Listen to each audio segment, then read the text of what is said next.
नमस्कार दोस्तों, जय हिंद, वंदे मातरम। मैं आपके साथ जायसवाल सर। आप सभी का स्वागत अभिनंदन है टीटी फैमिली शिक्षकों के परिवार जायसवाल कोचिंग सेंटर पर, पावर्ड बाई शिक्षा ही प्रकाश है। दोस्तों, आज की क्लास में हम बात करने वाले मैथ्स की बात करेंगे। बेहतरीन यहाँ पे मैथ्स के प्रैक्टिस सेट करेंगे आपके, और इस प्रैक्टिस सेट में बेहतरीन 15 प्रश्न करेंगे। और एग्ज़ाम बहुत ही नज़दीक है। आपके बहुत सारे कमेंट्स आ रहे थे, सर इसी प्रकार मैथ्स के भी करिए, तो आपके बेहतरीन है। नंबर सिस्टम से शुरुआत कर रहे हैं। एक हफ्ते से 10 से 15 दिन में फिर एक बार रिवीजन करेंगे, प्रैक्टिस सेट करेंगे, वो भी आपके सिलेबस, आपके एग्जाम पैटर्न के अकॉर्डिंग। बाकी आपके प्रैक्टिस पेपर ऑल सब्जेक्ट के चल रहे हैं, जिसका लिंक आई बटन पे आपको मिल जाएगा। तो चलिए इस क्लास को कंटिन्यू शुरुआत करते हैं। 15 प्रश्न करेंगे। सभी मेरे प्यारे मित्र से हाथ जोड़ से प्रत्येक भाई बहन गृहिणी से निवेदन करता हूँ कि रब पेन अवश्य ले लें, एग्जाम के पहले कलम अवश्य चला लीजिएगा। तो चलिए, क्योंकि एग्जाम में आपको कलम चलाना पड़ेगा, तो इसके लिए अभ्यास कर लीजिए। कलम पेन ले लीजिए, रफ कॉपी जो भी हो आपके पास, वीडियो पॉज कर ले लीजिए। शुरुआत करते हैं प्रथम प्रश्न की। 78 92 10 92 का अंतर्राष्ट्रीय पद्धति में नाम किस प्रकार लिखा जाएगा? 78,92,1092, 7,79,21,092, 78,921,092, 7,89,21,092। सभी यहाँ पे कमेंट करेंगे। देखिए 78 92 10 92, तो पहले मैं बता देता हूँ 10 की घाते 5 और 10 की घाते 7 और 10 की घाते 3। इन चीज़ों को अच्छे तरीके से आपको नंबर सिस्टम में पता होना चाहिए। 10 की घाते 3 हज़ार में होता है, 10 की घाते 5 लाख में होता है, और 10 की घाते 7 करोड़ में होता है। ये चीज़ मालूम है तो नंबर सिस्टम आप बहुत आसानी से बता सकते हैं। तो यहाँ पे देख सकते हैं 2 4 6 8 है, तो मतलब यह करोड़ों में संख्या होगी, क्योंकि 7 की घात ऊपर है 10 के। तो यहाँ पे कौन सा ऑप्शन हो जाएगा? 78,921,092। क्या हो जाएगा? 78 मिलियन हो जाएगा। अब 78 मिलियन कैसे होता है? देखिए 1 मिलियन का 10 लाख होता है, तो 78 मिलियन हो गया, मतलब कितना हो गया? 780 लाख। तो इकाई, दहाई, सैकड़ा, हज़ार, 10,000, लाख, 10 लाख, करोड़। ठीक है, 7,89,00,000 हो रहा है ना, तो 7 से यहाँ पे 80 से ऊपर आपका है, इसलिए यहाँ पे 78,921,092 तीसरा ऑप्शन सही हो जाएगा। दूसरा प्रश्न ध्यानपूर्वक समझिएगा। 15,703 को अंकों में किस प्रकार लिखा जाएगा? सभी रफ पेन ले लीजिए, चलिए लिखिए 15,703। तो पहले हमें इकाई दहाई गिन लेना है। इकाई, दहाई, सैकड़ा, हज़ार, 10,000, लाख, 10 लाख, करोड़ यहाँ पे ज़्यादा जा रहा है। ठीक है, संख्याएं ज़्यादा जा रही, तो 15 करोड़ यहाँ पे दिया गया है। तो यहाँ पे दहाई में जा रहा है कि नहीं जा रहा है? देखिए इकाई, दहाई, सैकड़ा, हज़ार, 10,000, लाख, 10 लाख, करोड़, 10 करोड़, 15 करोड़ कह रहा है ना। तो यहाँ पे संख्याएं आप गिन सकते हैं, 1 2 3 4 5 6 7, 7 संख्या के ऊपर है। ठीक है, 15, तो 15 करोड़ यहाँ पे लिखा हुआ है, 15,703। फोर्थ वाला ऑप्शन सही जगह। बहुत ही आसान सा प्रश्न था, और ऐसा नहीं है कि पूरे 30 प्रश्न आपके कठिन ही आएंगे, इसी टाइप से प्रश्न आएंगे। 67,255,067 को अंकों में सभी लिखिए यहाँ पे फटाफट। 67 मिलियन, तो 67 मिलियन मतलब 10 गुणे 10 लाख होता है। 1 लाख में सभी को होता है 5 घाते होती हैं, तो 10 घाते यहाँ पे 6 कर लेना है। 10 घाते 6 बराबर 1 मिलियन होता है, तो 67 मिलियन 67 गुणे 10 घाते 6, यानी कि ये संख्याएं 3 होगी। 255,067, तो 255,000 यहाँ पे 67 दिया गया है। तो आप देखिएगा 255,067 पहला ही ऑप्शन में लिखा गया है। ठीक है, तो यहाँ पर आप लोगों को कौन सा ऑप्शन सही हो जाएगा? पहला ऑप्शन सही हो जाएगा। अब बात करते हैं फोर्थ प्रश्न की। 999 के पूर्ववर्ती की परवर्ती संख्या क्या होगी? सभी यहाँ पे कमेंट के माध्यम से बताइएगा। 999 की पूर्ववर्ती की परवर्ती संख्या फटाफट कमेंट कीजिए, वीडियो पॉज कीजिए, सॉल्व कीजिए। तो 999 के पूर्ववर्ती की परवर्ती संख्या, देखिए पूर्ववर्ती और परवर्ती समझना। पूर्ववर्ती मतलब होता है 100 में से एक घटा देना, 99, तो 100 का पूर्ववर्ती 99 होगा। और परवर्ती मतलब 100 में एक जोड़ देना, तो 100 का परवर्ती 101 हो जाएगा। इसी प्रकार 999 का पूर्ववर्ती क्या होगा? 999 में -1 कर दीजिए, तो आपका 998 ये पूर्ववर्ती हो जाएगा। और फिर इसी का परवर्ती अर्थात 998 का परवर्ती फिर निकालना है, तो +1 कर देंगे तो उतना ही हमारा जाएगा 999। ठीक है, तो यहाँ पे आपका जो फोर्थ ऑप्शन दिया गया है यह हमारा सही हो जाएगा। चलिए बात करते हैं पांचवें प्रश्न की। आप LXIX को हिंदू अरबिक पद्धति में कौन सा संख्यांक लिखेंगे? सभी कमेंट के माध्यम से बताइएगा। देखिए यहाँ पे एक चीज़ लिखी हुई है LXIX, तो L को हम क्या लिखते हैं, सभी को पता है 50 लिखते हैं, और X को हम 10 से डिनोट करते हैं, I को हम किससे डिनोट करते हैं, IX लिखा हुआ है ना, तो IX को हम एक ही लिखेंगे यहाँ पे, ठीक है, IX लिख देंगे, इसको कट कर दीजिए, ये हमारा नहीं होगा। IX लिखा हो तो IX को हम कितना 9 लिखते हैं, सभी को जानते हैं, तो 50 धन 9 50 धन 10 धन 9 कितना हो जाएगा, 60 9 69, तीसरा ऑप्शन सही हो जाएगा। इसी प्रकार अगला प्रश्न है, फटाफट बताइए 98 को रोमन पद्धति में किस प्रकार लिखा जाएगा। 98 तो L बराबर 50 होता है, सभी को पता हो गया है, ठीक है। और अगला आपका देखिए क्या लिखा हुआ है,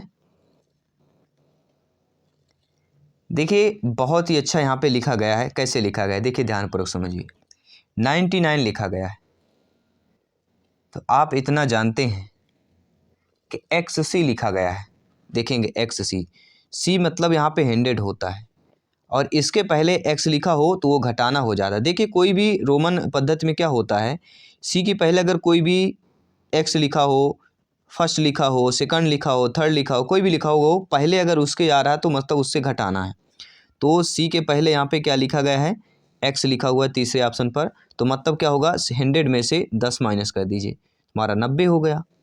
और फिर यहाँ पे C के बाद क्या लिखा हुआ है, यहाँ पे देखिए कि VIII लिखा हुआ है, तो V मतलब 5 होता है और III मतलब 3, तो 8 हो गया ये, तो 90 8 कितना होता है, सभी बताएंगे, 5 3 8 दिया गया है, तो 90 8 98 होता है, तो यही तो दिया गया है कि 98 को रोमन पद्धति में किस प्रकार लिखा जाएगा, तो XC जो कि 100 है, 100 में 10 माइनस करेंगे 90 आएगा, और 90 धन 8 98 होता है, तो रोमन पद्धति में इस प्रकार से लिखा जाता है। अगला प्रश्न है, 4 अंकों वाली बृहत्तम तथा न्यूनतम संख्याओं का योगफल क्या होगा, सभी कमेंट कीजिएगा। देखिए 4 अंकों वाली बृहत्तम अर्थात सबसे बड़ी संख्या, सभी को पता होगा कि 4 अंकों की 9 हो जाएगा, 9999 999।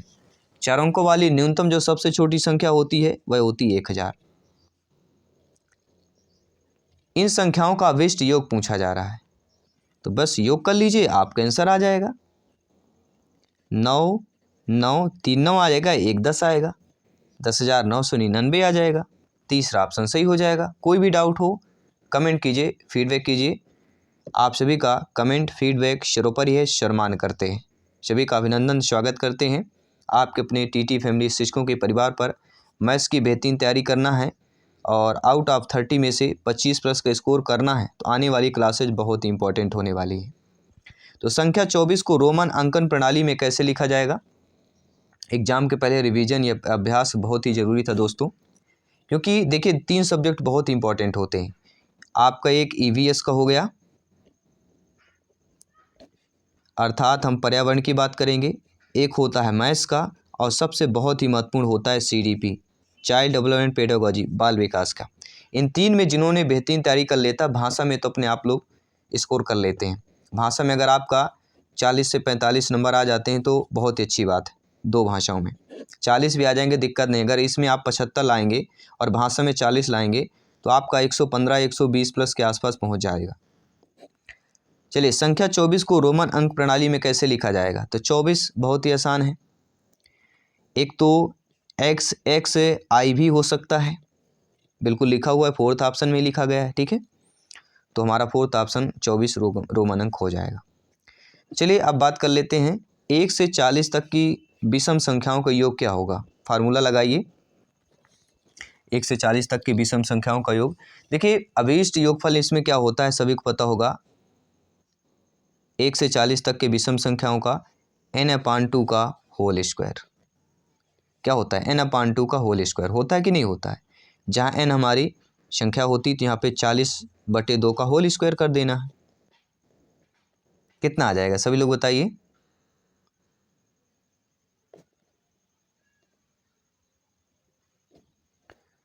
20 का वर्ग 400 होता है। कौन सा ऑप्शन देखेंगे? फोर्थ ऑप्शन आप लोगों का सही हो जाएगा।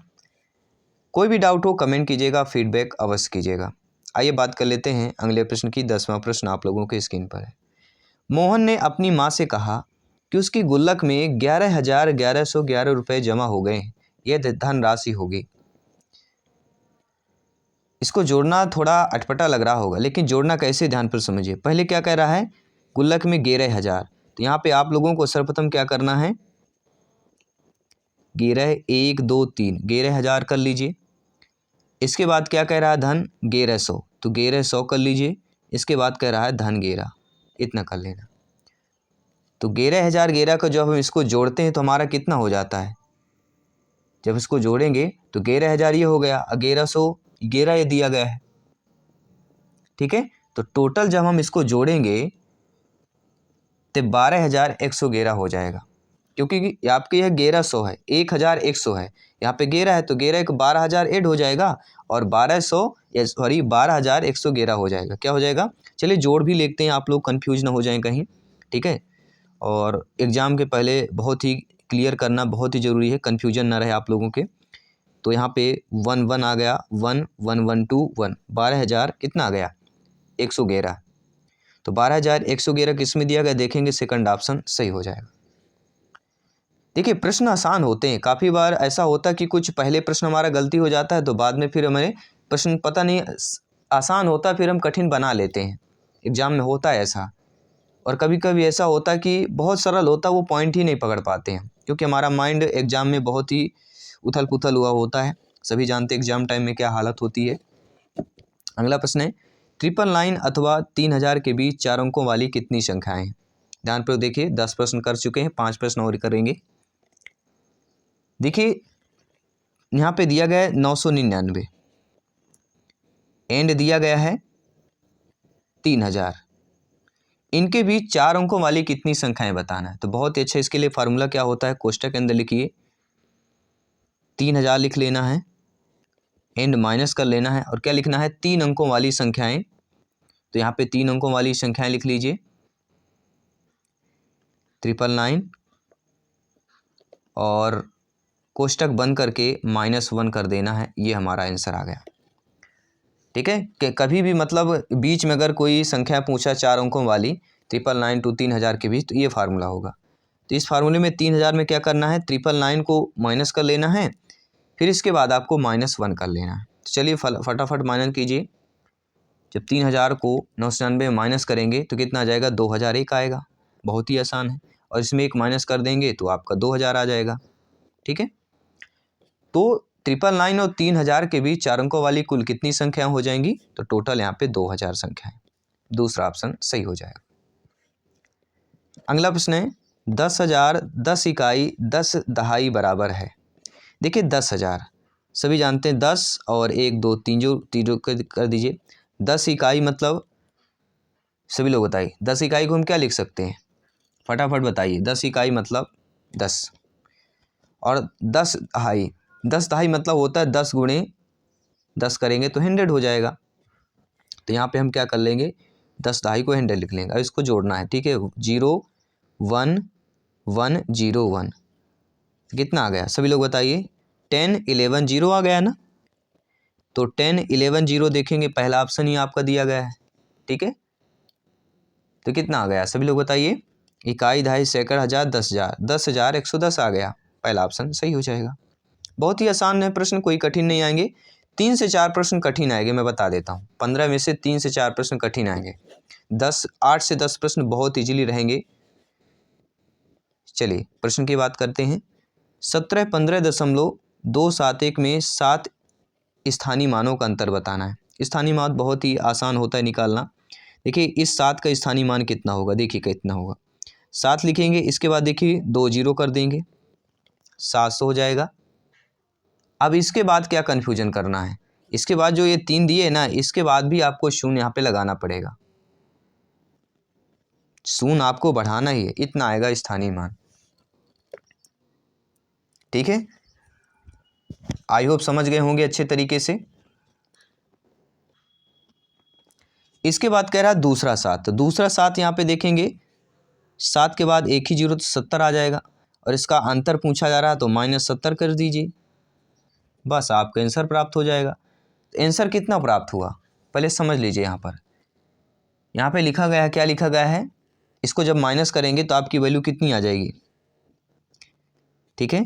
माइनस करने पर आपकी टोटल वैल्यू यहाँ पे आ रही है 699 एंड 9 इतना भी अंतर नहीं आया। अब क्या करना है, दशमलव के बाद देखिए 3 जीरो, तो इसमें हमें क्या करेंगे 1000 का भाग कर देंगे, अर्थात हमारा जो यहाँ पे आ जाएगा दशमलव। तो इस वैल्यू को ध्यानपूर्वक पुट कीजिए, इस वैल्यू को ध्यानपूर्वक देखिए, किस वैल्यू को, इस वैल्यू जो ये लिखी गई इस वैल्यू को आपको ध्यानपूर्वक देखना है, ये दशमलव जहाँ पे लगा हुआ है। तो हमारी वैल्यू कितनी आ गई 699.930। तो यहाँ पे कौन सा ऑप्शन देखिए, आपका जो ये ऑप्शन दिया गया है सही हो जाएगा। आइए बात कर लेते हैं अगले प्रश्न की। प्रश्न दिया गया कि 128 गुणे 207 गुणे 12 के गुणनफल में दहाई और सैकड़ों की संख्या का योग क्या होगा। तो पहले हम इनका गुणा करना पड़ेगा, ठीक है। देखिए जब आप इनका गुणा करेंगे तो गुणा तो आपको करना ही पड़ेगा, इन तीनों को गुणा कर लीजिए। जब आप इन तीनों को गुणा कर लेंगे तो आपकी वैल्यू देखिए कितनी आ जाएगी। बहुत ही आसान है, कितना कठिन नहीं जितना आप लोग समझते हैं। देखिए गुणा भाग जोड़ घटाना ये फटाफट आपको आना चाहिए। तो 31 7 9 सॉरी यहाँ पे शायद 9 अच्छे तरीके से बन नहीं पाया है, और 5 2। देखिए हाथ से ही हम ये सब करते हैं, कोई हमें, ठीक है, बहुत बड़ा हमारे पास मटेरियल नहीं है, सब कुछ मैनेज करते हैं, और सारा ये वीडियो PDF फाइल सब मोबाइल से हम लोग एडिटिंग करते हैं, और सारा कुछ जैसे मोबाइल से मैसेज करते हैं टाइप करके, वैसे ही मैं ये आपको बता रहा हूँ। आई होप आप लोग समझ भी पा रहे होंगे। तो चलिए इस उत्तर जान लेते हैं। इसमें क्या कह रहा है, गुणनफल में दहाई और सैकड़ा का संख्या। इसमें देखिए दहाई का और सैकड़ा का संख्या, इकाई, दहाई और सैकड़ा, 9 और 5, इन संख्या का योग कर रहा है। तो 9 और 5 का योग कर लीजिए, आपका देखिए वैल्यू कितना आ रहा है, 9 5 14 होता है, सभी जानते हैं, ठीक है। तो यहाँ पर हमारा थर्ड ऑप्शन सही हो जाएगा। चलिए बात कर लेते हैं 15वें प्रश्न की, जो आप लोगों के स्क्रीन पर है। गुणनफल 1025 और गुणे 125 में क्या जोड़ा जाए कि जिससे कि 145 105 प्राप्त हो जाए। सभी बताइए, 1,45,105 प्राप्त हो जाए, क्या जोड़ा जाए। बहुत ही आसान प्रश्न है। देखिए मान लीजिए गुणे को जोड़ने पर इतना प्राप्त हो रहा है, मान लीजिए x जोड़ने पर इतना प्राप्त हो रहा है, तब प्रश्नानुसार हम इसको क्या लिख सकते हैं, 1025 गुणे,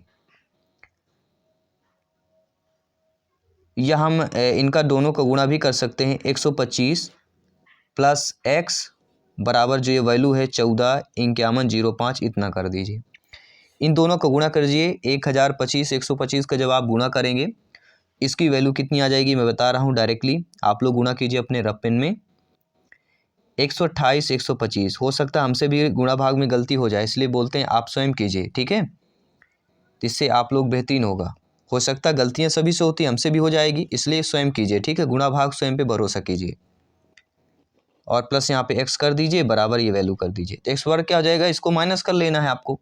तो 1,45,105 में 128 125 को माइनस कर लीजिए, x की वैल्यू क्या आ जाएगी, 1,45 105 माइनस 1,28 125, 0 10 में 2 गया 8, एंड 10 में 1 गया 9, एंड 14 में 8 गया 6, 3 में 2 गए 1, 16,980 आ रहा है। देखिए क्या पहले ऑप्शन में आपका दिया गया है, क्या सही हमारा हो जाएगा, बिल्कुल, बहुत ही अच्छी। धन्यवाद सभी का सॉल्व करने के लिए। ये 16वां प्रश्न आपके लिए हम मॉक क्वेश्चन दे रहे हैं, इसको आपको सॉल्व करना है, और इसका जो सोल्यूशन है हम आपके next video next practice set पर करेंगे।